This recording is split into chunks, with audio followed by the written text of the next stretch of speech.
अरे राजा जी का हो? माई के फोन आ रहा, माई तबीयत बहुत खराब बा। करू नौटंकी? अच्छा अब हम नौटंकी करब हम?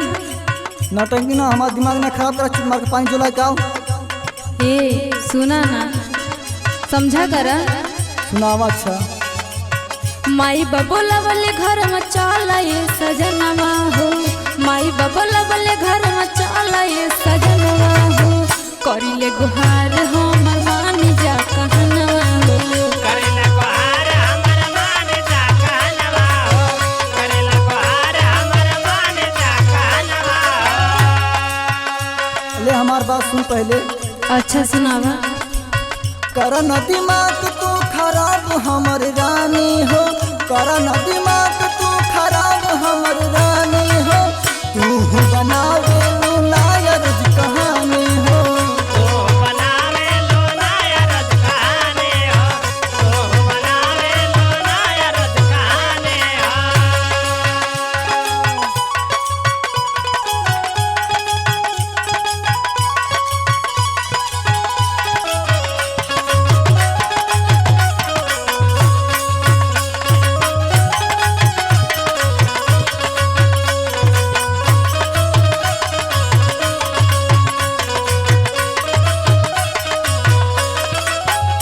कोहो हाँ बोला।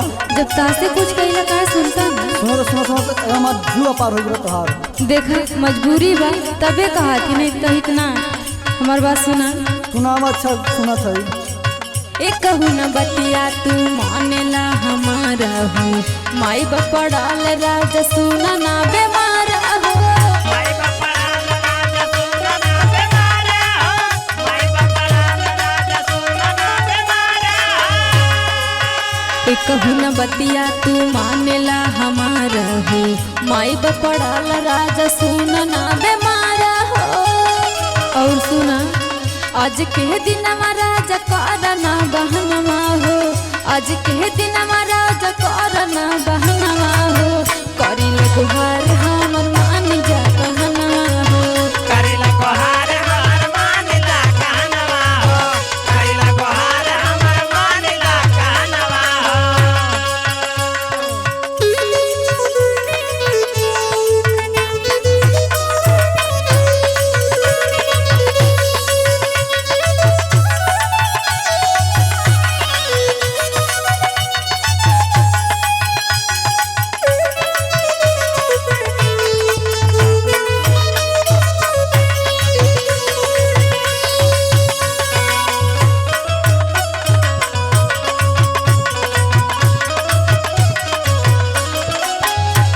देख हमारे पास टाइम ना बा, हमार बात सुन पहले ध्यान से। अच्छा सुनावा।